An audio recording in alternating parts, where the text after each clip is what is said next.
G'day fellas, welcome to Drongo's first treaty game with none other than the United States. Now we're up against an AI here because I couldn't find anybody to play treaty with me because nobody wants to play treaty because there's only about 2 of us that have actually got the game. Actually, I think it's about 3 or 4 of us that have got access to the United States at the moment, so there's not very many of us, and we're not on a lot, but nonetheless, welcome. So we're going to be taking a look at the United States. We're going to have a look at what it looks like in treaty.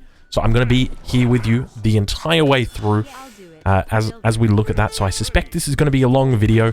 Well, I know this is going to be a long video. I suspect it's going to be quite a long cast. So if you haven't already, go and grab something to drink. Maybe grab a beer, grab a juice, grab a can of Coke, or grab a Red Bull. Something just to keep you hydrated, because we're about to put our legs up and we're about to watch and see what the United States has got when it comes to treaty. So, we're starting off by going with the French Cour de Base. Now, keep in mind, I'm not the best treaty player, alright? I really don't have a clue with what I'm doing. I've watched Floco's stream a couple times. If you don't know who Floco is, well, I'm not going to explain the lore completely, but I will say, you know, I've been up against him before. I'm not going to say how it went. But nonetheless, look, I've tried to implement as much of my Floco knowledge into this game as possible, so hopefully I'm doing you guys proud.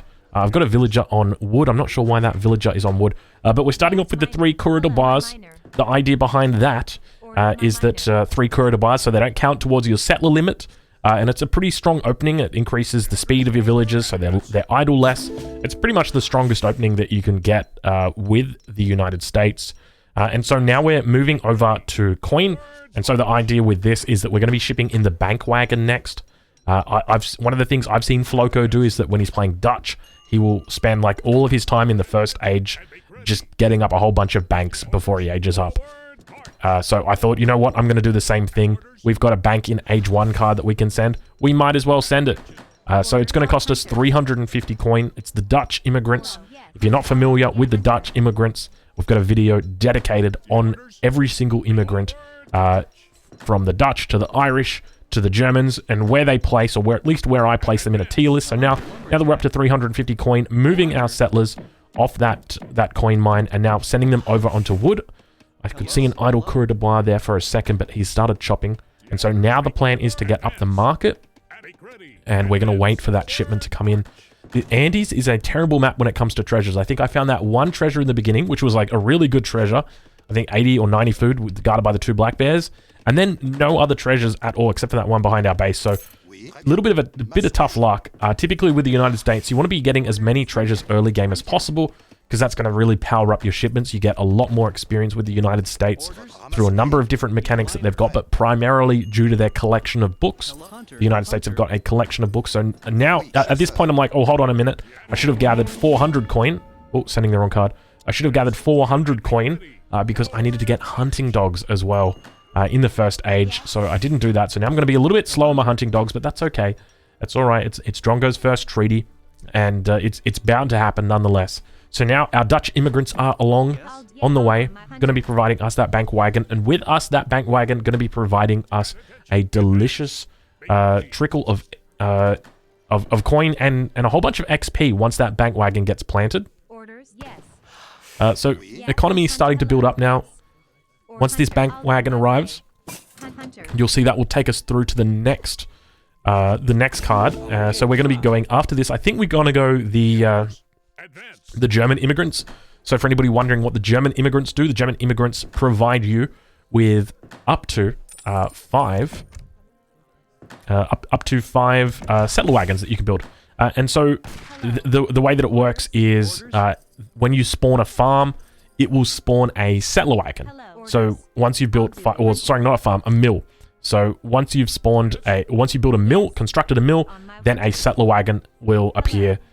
So it's basically, you know, taking the card Germantown farmers and then just, you know, applying that to the United States. So a really cool mechanic. Now, the state that we're going up with is Massachusetts. Massachusetts, in my opinion, is the best state for treaty because it gives you the, I think it's called the Boston Tea Party. I'd have to double check. I know it's something to do with tea, though. And I'm not a big fan of tea, so that's why I don't remember. But Boston Tea Party does sound right to me. All right, we're going to stick with Boston Tea Party. That's what we're going to call it. Which is the equivalent of, like, the fur trade that the French get. where basically it converts a whole bunch of your food over to coin. Now, when it comes to gathering food for the United States, you've only got really one card when you're looking at treaty games, and that's refrigeration. So you don't have any of the, you don't have sustainable agriculture, you don't have food silos, you don't have economic theory. You do have the Russian-American company, which increases the gather rate of huntables by 30%, but doesn't increase the gather rate of meals, unfortunately. So as a result, it's, I don't know whether it's really worth it that much in treaty. It's also available in the third age as well. So now our mill going down. This mill is built by Coureur de Bois, who is being stuck at the moment, and he's not going to get out there. So we're just going to send out a couple of other settlers and send the Coureur de Bois back to work. So from that age up, we did get a military wagon, and so we're just going to send that to the front line. I'm not too fussed about this game. I said to myself, I'm not going to wall like crazy. I know that a lot of you treaty blokes, you guys will wall up like absolute crazy. But I said to myself, you know what? I'm not going to do it. We're only playing against the Swedish AI, and he's on easy, so not too scary. But now our first settler wagon is out, and so my goal from here is to get all 5 settler wagons out as quickly as possible. So now going to be building our second mill. Drop that one down, Mr. Settler Wagon. There he goes. So Settler Wagon's building twice as fast as the normal one. So Plymouth Settlers, I decided I'm going to send it here, and then I said, you know what? Don't send Plymouth Settlers yet. Send it once you've got 3 town centers, Drongo. That's a lot smarter. So Plymouth Settlers is going to send you 3 pilgrims for each town center that you've got. So the idea was, once I hit Fortress Age, then I'm going to get every single town center up, and then I'm going to send that. In addition to that, so pilgrims, for anybody who doesn't know, they gather 10% faster, and they've got 30 more HP on the health pool. Take a look at these settler wagons, by the way. 30% range resist. Look at the health pool on those bad boys. So they've got the French bonus, or the French buff as well. So they are really quite strong. Even the normal settlers are quite strong. But yeah, just hugely tanky. A lot of EHP on there. We don't even have the upgrade yet, which is it's going to further increase the hit pool, or the hit point pool. I think it takes it up over 500. Now, I've got a shipment there. I should be sending capitalism in, but I'm not sending capitalism in. It's not because I'm a bad player. It's just because I was a little bit undecisive. I wasn't sure if I was going to need it or not. And I said, you know what? When I went into the third age, I had an extra shipment there. Plus, I had experience crates as well. And I was like, you know what? We might as well just send it. Just send it. That's what the Canadians do, isn't it? They send it. So I thought I'm going to do the same thing. Now dropping down another house, because we are overpopped at the moment. So we did overpop from our settler wagon, dropping down. Explorer out on the map, just exploring the opponent's base. Now picking up amalgamation as well. The final market tech, well, not the final market tech, but the final coin tech, we'll say that, for the market. Now got our second shipment in as well. At this point, I'm like, oh, well, what do I do here? I might as well just send capitalism, and that's what I do. So that one is now coming in along the way. Probably should have sent that, I don't know whether I should have sent that as the first card. I think I'm pretty happy with the build order with how it went. I don't know. We'll see. We'll see. I'm sure that you treaty guys are going to work this out a lot better than I am. I'm just a dumb supremacy player. I don't really know too much about treaty. But now dropping down our 5th and final mill. So this mill is going to give us our final settler wagon. So we can only build a maximum of 5 settler wagons. We can't build them in the 3rd age. We can once we reach the 4th age. Once we reach the 4th age, it unlocks for us. You can actually see we've got 5 out of 5 at the moment. And if you click on a mill, it will say that it'll have a little 4 over it. So that's why it's dropped. Obviously, they do that because if you could train it in the 3rd age, then people would just send Germantown farmers in the 3rd age, and then you just train a whole bunch of settler wagons, and it's a pseudo town center. That's really strong. So they obviously don't want people doing that, and that's pretty much that's pretty much why it is the way that it is. And so at this point, I think I'm throwing up about whether I want to train an extra settler or not. But I think I say to myself, you know what? I'm probably just going to idle for another 2 or 3 seconds, and then I'm going to go up. So I think I paused the game here. Yeah, I paused the game here. I'm not too sure what the civilization is or what the state is that I'm meant to go up with, and then I realized it's Tennessee that I'm meant to go up with. So Tennessee, you've got a card that you can send that makes all your natural resources last a little bit longer. And I was like, you know what? Probably not that important, but I was like, yes, you do sometimes run out of wood in treaty. I don't know. Do you? I don't know. I don't know if you sometimes run out of wood in treaty, but I said to myself, maybe that's reasonable. Like all the other cards didn't seem that reasonable. Like Obviously, there's a factory in age 3 that you can get, which is a pretty cool card. But you're going to be going up to age 4 relatively quickly. You know, in hindsight, now that I think about it, it probably is going to be the most reasonable thing, like getting up to the 3rd age and just shipping a factory. Now, I know a lot of people are going to be like, oh my god, you get to ship a factory in age 3, that's so broken. Well, you got to remember, this isn't a crazy good factory. This is just a normal factory, so you don't get those upgrades, you know, like the 30% upgrades or whatever it is for the gathering. You don't get those. You just, literally, you can choose from the 3 trickles. You can't even make heavy cannons. You're not even allowed to make heavy cannons. Not until you reach the 4th age, at least. So it is still strong. It's like the equivalent of 2 banks. So it's a really good shipment. You know, you've got the bank wagon for the Dutch in age 2. For the United States, you've got essentially 2 bank wagons in age 3. So really, really good shipment. But at the same time, you know, it's not crazy overpowered. So now gathering up 1,300 wood. Now you might be like, Drongo, well, town centers only cost 500. Why are you gathering up 1,300 wood? Well, my friends, there is a building that unlocks in the 3rd age that we are going to be getting. And it is called the State Capital, I think it's called. I think it's called the State Capital. It's one of the most beautiful buildings in Age of Empires I've ever seen. This thing is absolutely gorgeous. You guys are going to love it. So we're going to be dropping that down in addition to 2 town centers. Now, I don't know what the best position to place town centers are, but I say to myself, we need to get these town centers up as quickly as possible. I want to bring all my settler wagons over to it. But then I forget to drop my 3rd town center. I'm building a house right now. I'm like, oh wait, I need to build a town center. So now I have to cancel pilgrims because I didn't drop my town center straight away. So I needed to drop that town center straight away. But I re-queue pilgrims because if that comes in and I miss 3 settlers, I'm going to be very upset. So that's our state capital going down. Absolutely gorgeous building right there. I can't wait till that one is complete. Makes a lovely sound as well when it gets completed. Gives us a whole bunch of experience. So we do have pilgrims coming in at the moment. So after that, we're going to be sending in our refrigeration upgrade. I don't know. What else do I want to say? It's a good looking building. It's a good looking building. And so now our 3rd town center is about to be complete. Refrigeration coming in behind it. I'm taking a look at which one do I want to send. Was it over mountain settlers? Now our pilgrims just arriving right on time, Drongo. Look at that. Got those 3 pilgrims coming in. I'm curious. I don't know. I don't think that they affect your village account. That's quite interesting. I wonder if they obviously count as... Wait, do they not count as population either? Maybe they don't count as population either. I'm not sure. I'd have to double check. But nonetheless, that is a story for another day. I'm not going to rewind. And so now going up with South Carolina. So South Carolina's got a couple of interesting treaty upgrades for it.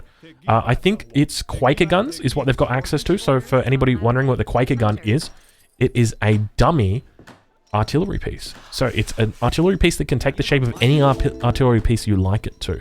So it can be a culverin, it can be, really, it can be a mortar, it can be a heavy cannon, anything. And your opponent sees it as that artillery piece, but it's not. It's just there to fake them out. So I think it's called Marion's Diversions, is what you get access to.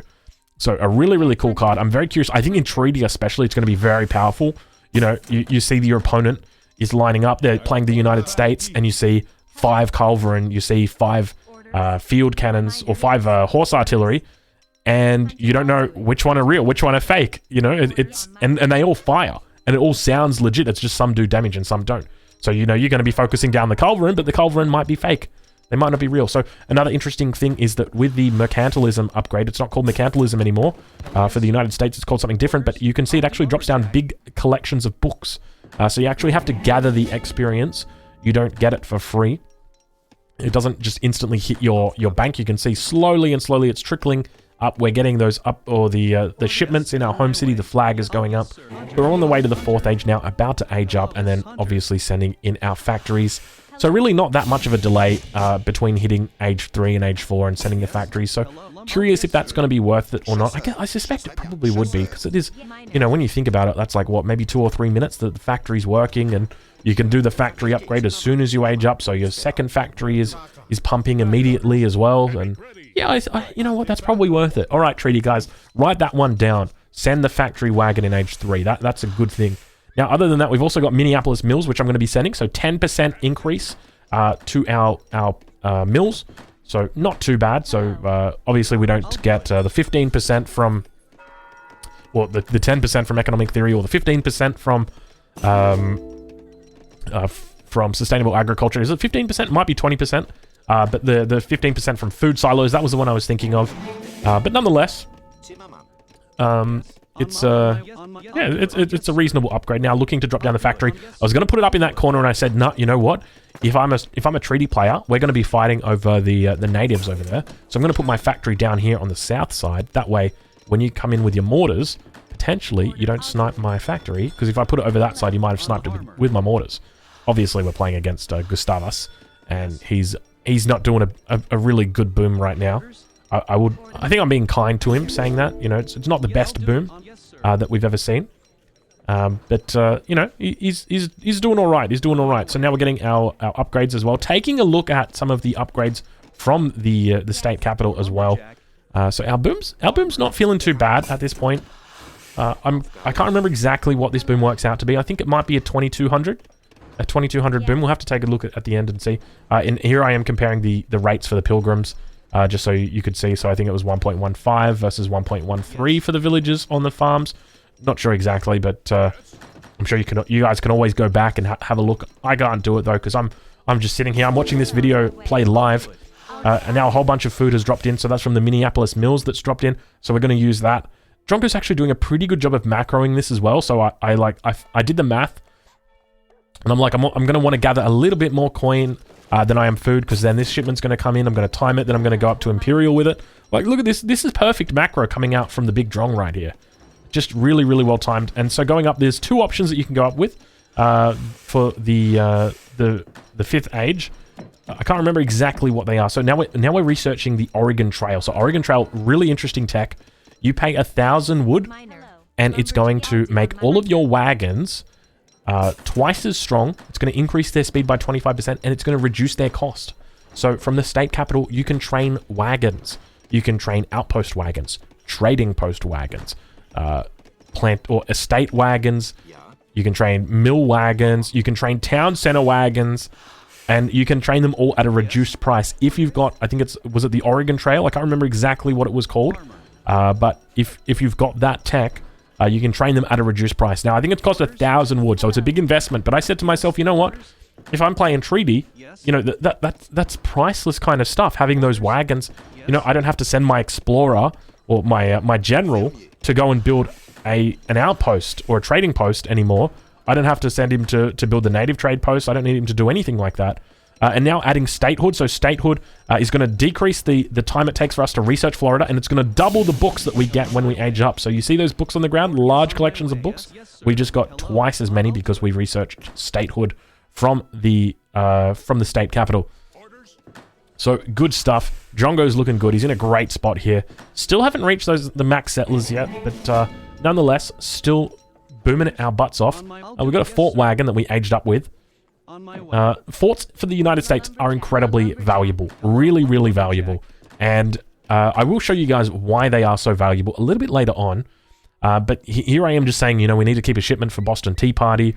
But looking at what else we're going to send, going through all the shipments. So the reason why forts are so valuable for the United States is because they can train I don't know what they're called exactly, but they're kind of like unique units that the United States get. So they get like consulate units. You can send them from the home city, so you can send like 10 dragoons in age 3. You have to pay a bunch of food and wood to get them in. So I think it's 500 food, 500 wood to get them in. But you can't train them from your stable, but you can train them from your fort. So that's why forts are like really, really important for the United States, because you can train these unique units. And the most important unique unit is an age 4 unit. So I don't know if I should spoil it. Maybe, you know, if I don't spoil it now, probably you guys are going to skip the video and be like, oh, I want to see what it is. All right. I'll tell you what it is. It's the Magyar Hussar. So for anybody who doesn't know, so it's down the bottom. So it's got the wood cost on it. So you can see there's a little bit of there is like a Hussar looking. He's got a flag behind him. And yeah, there he is. That's him. Kovat's Legion. That's the one. I just went over it right then. And so that big boy right there is what you can train. Now, you might be thinking, oh, Drong, it's not that strong. Mate, this thing is like a Mameluke. I'm not even kidding you. You're going to have a look at the stats on these, and you're going to go crazy. Now, that's part of the reason why I've actually taken this age up, because it reduces the cavalry train time, and it also increases cavalry speed. It does a whole bunch of other things for cavalry as well. I can't remember exactly what they are, but my main thinking was, I know you treaty guys really care about like having that front line and having that tanky unit in there. And so I was like, you know what? These guys are going to be really good in treaty. I don't know exactly how well I'm able to judge the strength of the civilization, even for 1v1, because I know 1v1 in team is a little bit different in treaty. But that unit just by itself is amazing. You guys are going to love it. Another unit that you guys are going to love is the unit that I'm making right now. So the State Militia, really, really strong unit. I have suspicions that this unit is probably overpowered. So now I'm going through all my wagons and looking at the cost of them all. I'm looking, so you can see an outpost wagon, 187 wood. That's not too bad, hey fellas? And then you don't have to build the outpost either. So you can like leave your settlers in base. So you can send all of the outpost wagons up there. So you can have like 7 outpost wagons up there. And you can get a whole bunch of like trading post wagons all around the map. Like I normally just train like a couple extra and just send them to the top so that I can send them over to my opponent's side. It's pretty smart. It's pretty big brain, I would say. You know, it's pretty cool. So now finally getting towards that max villager cap. We're at 93 villagers at the moment.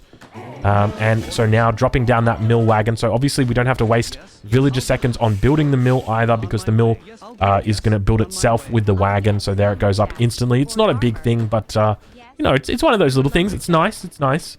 It's not too bad. And now at this point, so I'm training on my military because I said to myself, you know what I'm going to do? I'm going to be real sneaky. I sent the conscription card. So basically it's like colonial militia for the United States, but it comes in age 4.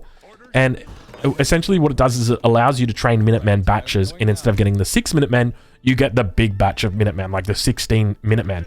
And I said to myself, because with the United States, one of their unique abilities is they get all of their Minutemen, they retain their health pool. So I was like, you know what I'm going to do? I'm going to call my Minutemen, and I'm going to overpop with my Minutemen. And I'm just going to keep overpopping and overpopping every 160 seconds because they go on recharge.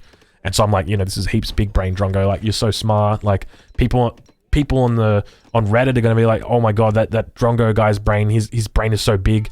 And so now we're overpopping with the Magyar Hussars. And then it's at this point, I think it's maybe a little bit after this, where I realize I can't actually call Minutemen.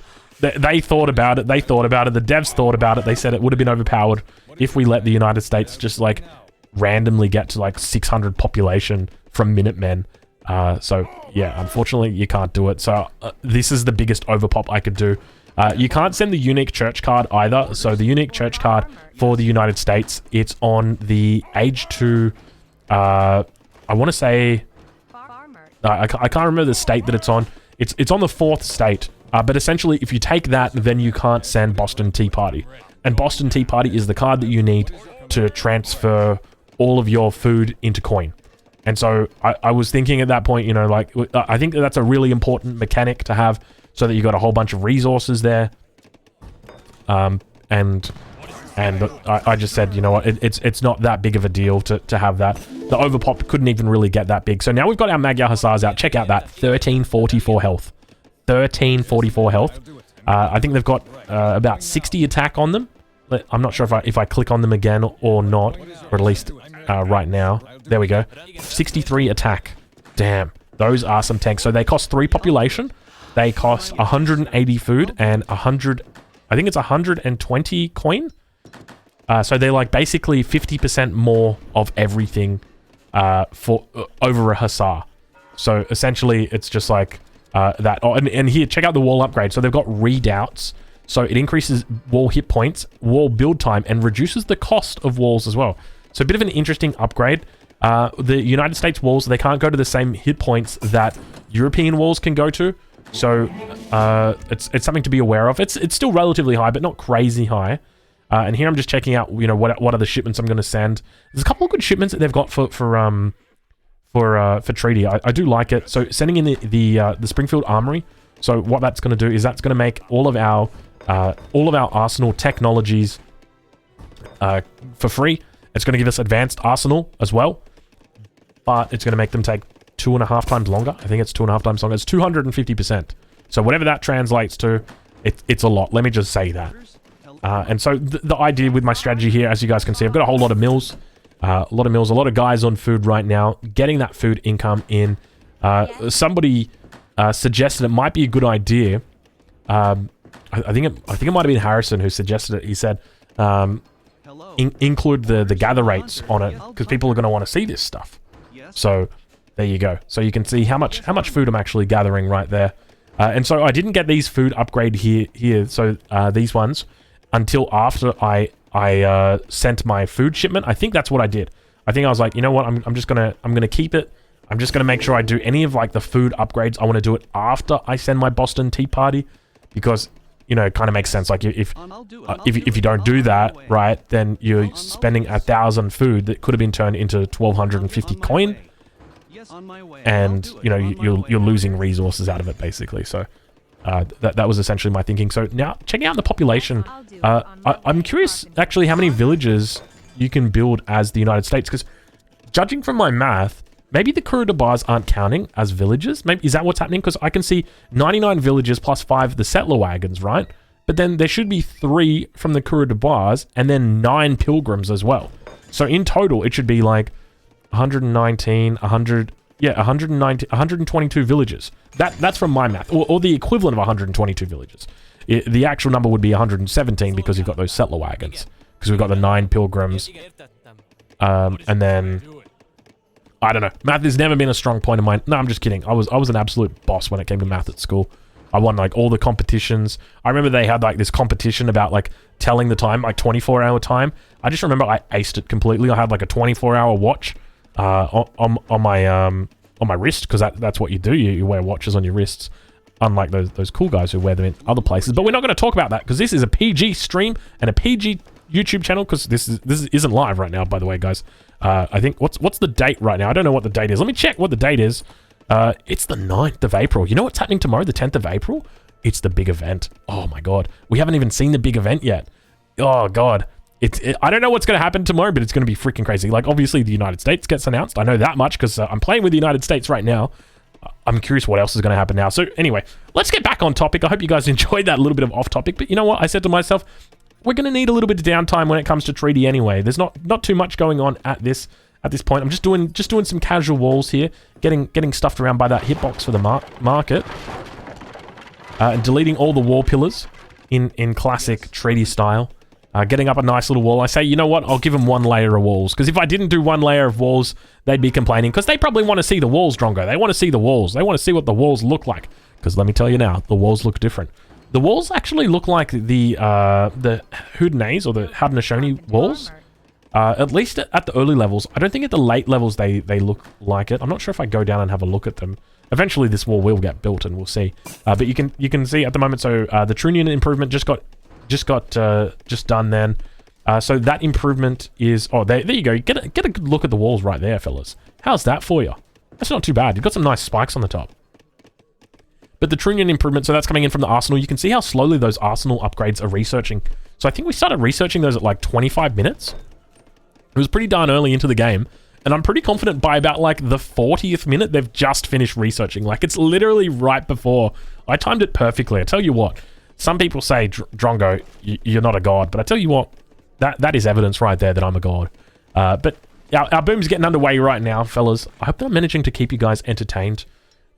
You know, I guess I was a little bit fearful of going into a 40+ minute treaty game and saying, you're going to have to commentate this all yourself, Drongo. You're going to have to keep all the fellas company and you know, and do it for 40 minutes. That's a pretty long time to do it, especially when there's not too much action going on. But I guess we do have this new civilization to talk about.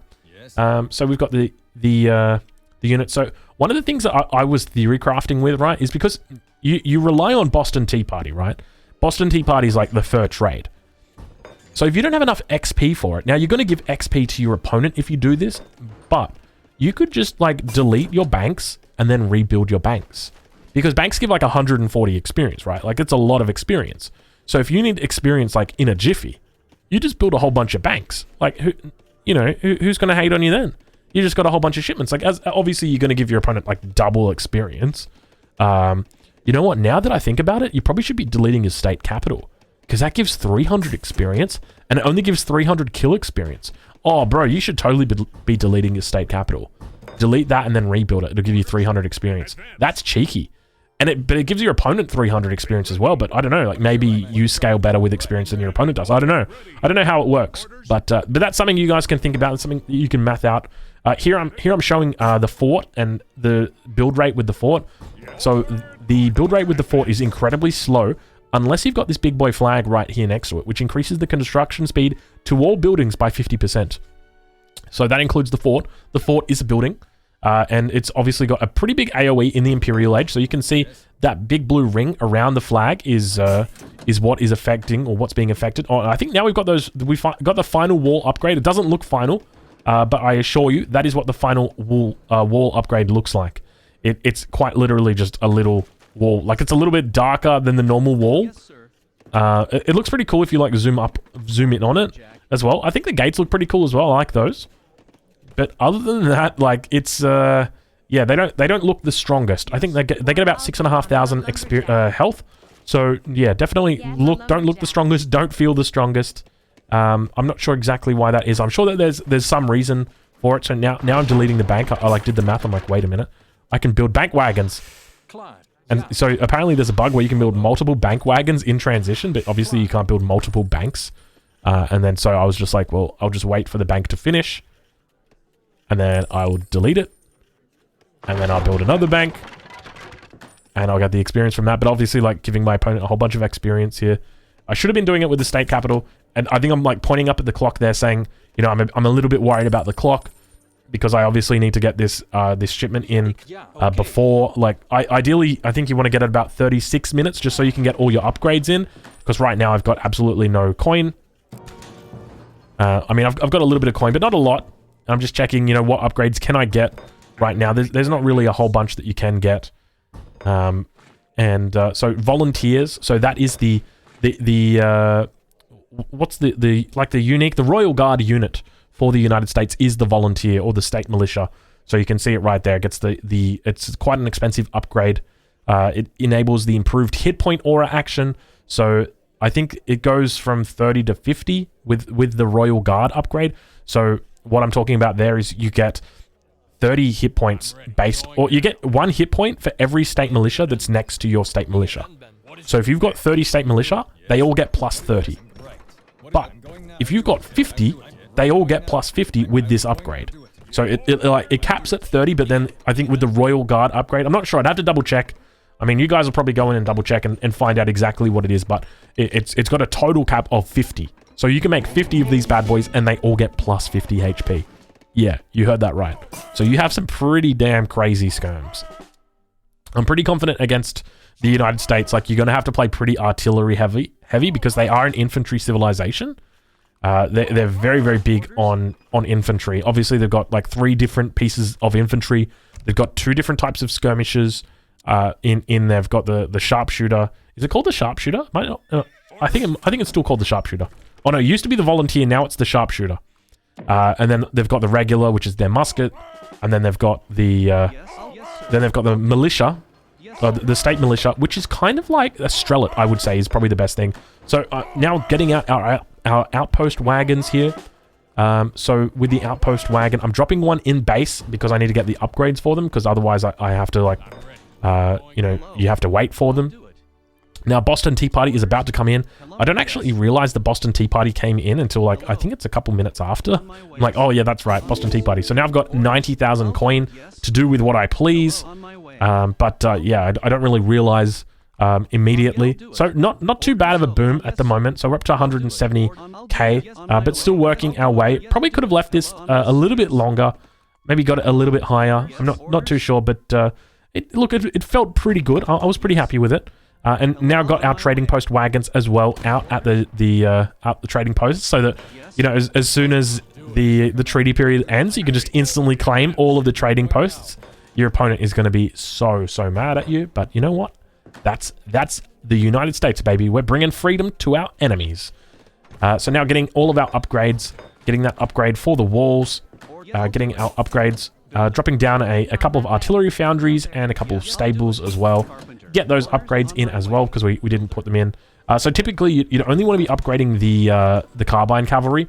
It's the dragoon unit. I'm not sure exactly how good it is against, like, or compared to like a normal dragoon unit. You would probably, you treaty guys are gonna have to math that one out. I don't know whether it's gonna be wise to send in like the mercenary dragoon unit that you can get in age 3, and then that way you can train them from forts as well. That might be a thing. Just keep in mind, forts do train like really slowly. I've got a couple of cards that like upgrade that. I think I like put the I put the veteran hussar in queue, and I'm like, wait a minute, I don't need veteran hussars. I've got Magyar hussars. That's what's important to me, Magyar hussars. And so anyway, now getting that next upgrade for our outpost, so really upgrading them. Now I made a pretty big mistake up here, and that was I didn't chop out my trees in the fighting area. And I've seen Floco do this a lot. It's something that's really important, because if you don't chop out your trees in that fighting area, it's really hard to build up there, and you need to build so that you can like make buildings. Because this is where the fight is going to be happening, because typically you're going to be fighting over the natives, because whoever controls the natives is going to have a larger force. The larger force you have, then obviously you're going to be winning the game more. So that was my thinking, and that was essentially what I was going for. But yeah, it was a bit of a mistake on my part, but that's okay. It's my first treaty game. Now getting all the upgrades. Running out of wood, actually. So not putting enough villagers onto wood. Definitely should have been doing a little bit more chopping. Moving over my factory now to wood, saying, oh gosh, probably should have got a bit more wood now. But food income is pretty good. 6,000 food a second is nothing to sniff at. So yeah, it's pretty good. But you can see we've still got ranged cavalry caracol, which is being upgraded right now from the arsenal. So we've still got heavy the cavalry cuirass. Now ranged cavalry caracol is coming in behind it. So yeah, it definitely takes its time. Now keep in mind that's with 2 arsenals as well. So like you got to be building 2 arsenals. I was pretty happy with my timing. I think it's like it came in right after. So now building my final outpost wagon as well, getting that up there, deleting that one that was in my base. So now I've got 7 outpost wagons up there, ready to go into outposts, ready to be fully upgraded. I imagine like with the United States, oh, it's going to be so bad, man. You're just going to get tower camped incredibly. It's going to be so hard because you can't kill the vills. You have to it's going to be hard. Like because you can just delete that state capital and you can bring that state capital up here because that's what spawns all the wagons. And then on top of that, the wagons are cheaper. And you want to know something crazy? If you don't do this fur trade strategy or the Boston Tea Party strategy, right, you can actually ally with the Cray. So there is an Age 2 state that guarantees you allegiance with the Cray. And for those who don't know, the Cray have got a unique tech that reduces the cost of buildings. And it also reduces the cost of building wagons. I'm not even kidding you. You can stack these bad boys up. So your town centers get down to like 325 wood each. Oh, here I'm showing, so I'm displaying the mechanics. So you can see I'm trying to put down the flag. You can't put down the flag where you don't have line of sight. So that's another thing. So if you're trying to put down the flag for the United States, you gotta have line of sight there. As well, it's kind of a little bit finicky if you put it down near buildings or put it down like near the railroads. That when it comes to defending it, like you just gotta have units near it and then it will stay up. If your opponent kills all your units on the flag and then they move units on the flag, then it will just kind of disappear. It does have a pretty big timer as well. So you got to watch out for that. So we've got a minute left in treaty time, guys. Get ready. Treaty is about to break. I'm spreading all my units apart at this point. I've seen Floco do that. Check out the stats on the Magyar Hussars. 69 attack, 20% range resist, over 1,400 hit points, 1 minute until the end of treaty. Now, keep in mind they are 3 population, and we see Gustavus has reached the Fortress Age. I'm just throwing him a cute little 21 just to say, yeah, you got this, buddy. Don't worry, Gustavus. You're fine. And so now we're in the final minute. The boom isn't looking too bad. I think by the end of the 40th minute, it becomes a 2,200 boom. So not too bad. And now deleting my town centers and realizing, wait a minute, I've got to move my town centers up to the front line so that I can rebuild my explorer or ransom my explorer at the front line. The general for the United States is just so important. He's got this ability, so I demonstrate it a little bit later, but he doesn't have the crack shot, but he's got a charged ability. So charged ability is like a new mechanic that's coming out with the United States. I think it's coming out, or they're going to be overhauling all of the saloon things. All of the, what are they called? The renegados, that sort of thing. They're all going to get those abilities. And so now the treaty period has begun. So now I'm just pretending to play treaty. Oh, look, town center down, putting my outpost wagons down. Whenever I see Floco doing this, I'm like, Floco's going like crazy. Here I do my walling. Like, this is my classic treaty walling. Oh, there. Floco walling like a crazy boss. Got to delete the pillars. Got to delete the pillars. You know, the best part is he goes over there and he actually does it. Now, look how fast these bloody outposts are building. Can you imagine that? Like, your opponent just all of a sudden drops 7 of those on top of you? What do you do, man? And he dropping down the Raxes at the same time, pretending to push in now. Oh, Drongo, you're doing amazingly.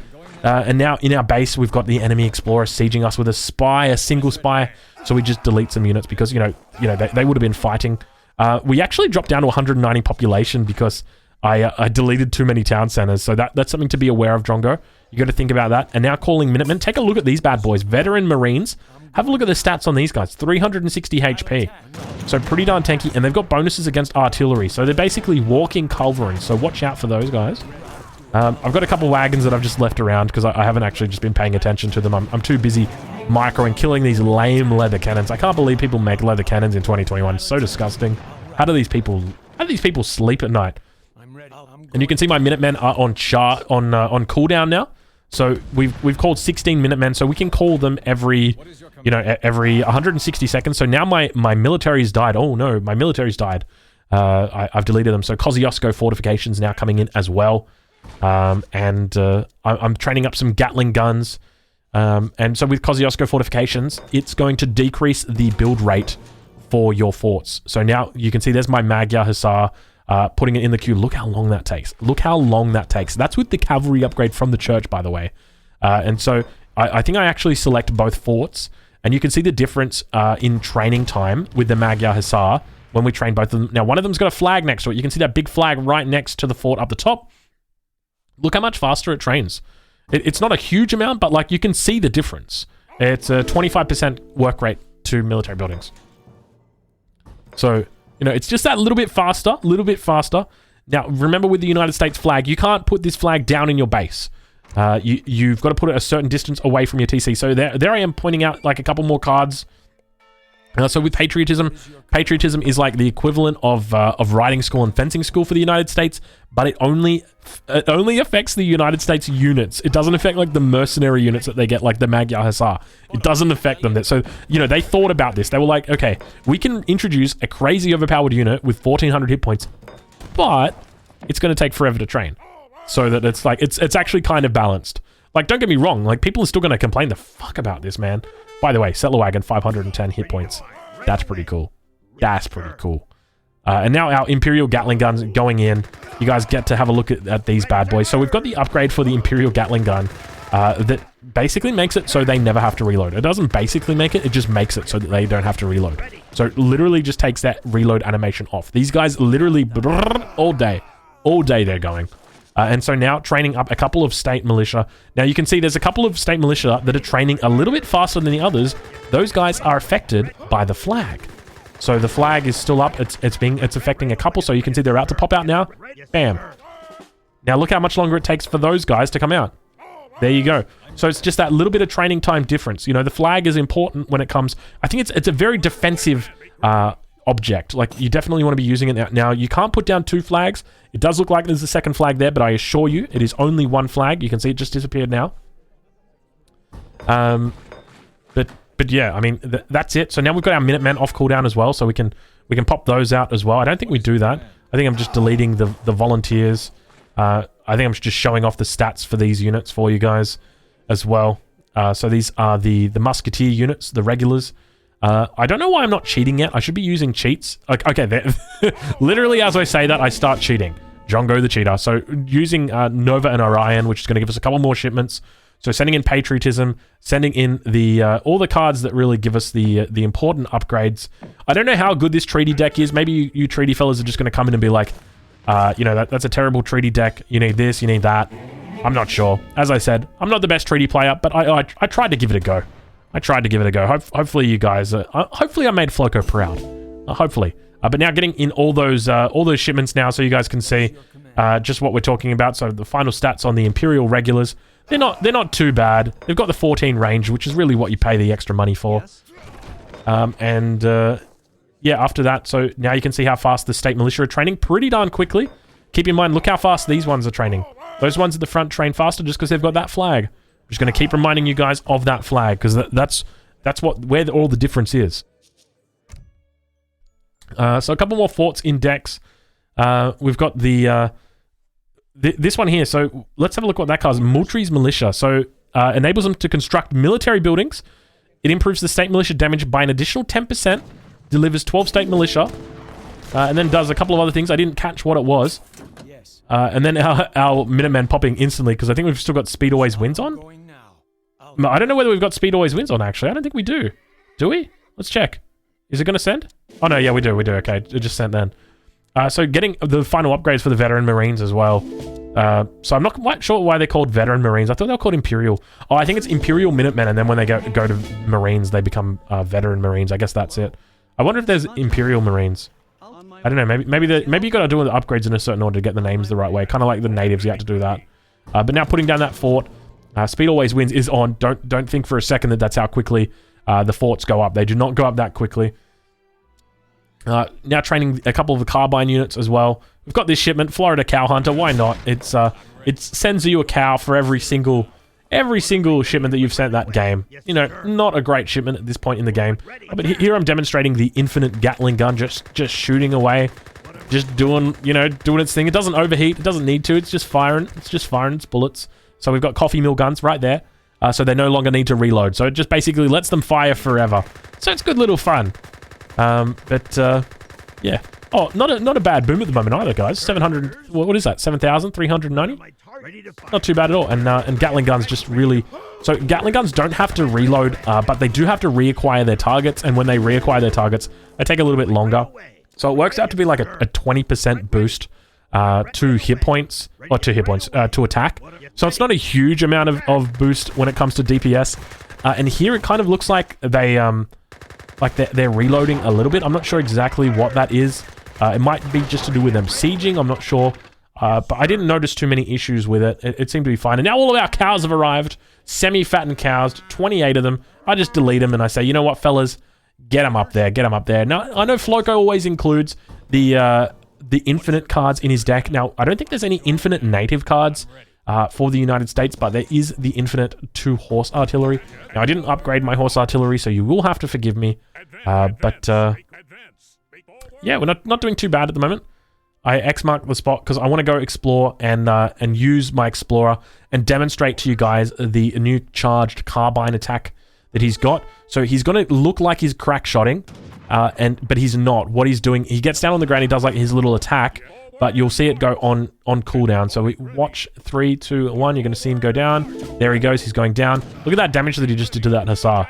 So a fair bit of damage right there. And now it's charging back up. I'm not sure if there's any upgrades for it. There might be upgrades. And now I'm demonstrating. So you can't place your flag near an enemy's town center. So it's got to be like there's a fair distance away from it. So basically think of like the build radius for someone's town center. And then like, I don't know, I wouldn't say double it, but like maybe like 1.25 times. Well, actually, that seems to be pretty close, actually. That's pretty close. Maybe it is build radius. I don't know. On some maps, I feel like I can place the flag in like a tiny little spot.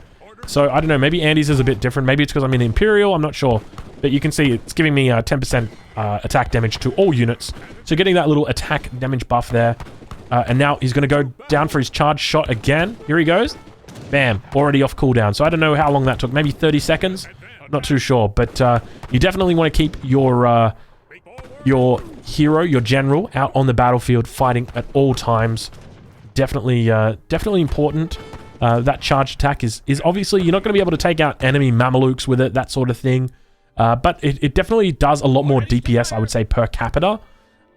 Just because, you know, if your opponent is, you know, shipping in Imperial Hussars or something like that, you're going to be able to chunk them a fair amount. But other than that, fellas, that's the end of the treaty experience. I hope that you've enjoyed it. I hope that I've done the treaty community proud. I'm looking now to check the final score, see what the boom was. Let's see and work it out when we get to 40 minutes. I don't know why I'm looking at 42 minutes. 40 minutes. There we go. 40 right there. Where is it? There she is. 2200 on the dot, baby. I'll take that. So not a bad boom at all. Fellas, if you've enjoyed the video, I encourage you to leave a like. If you want to see some more treaty action, I encourage you to leave a comment on the channel. Let me know that you'd like to see more treaty action.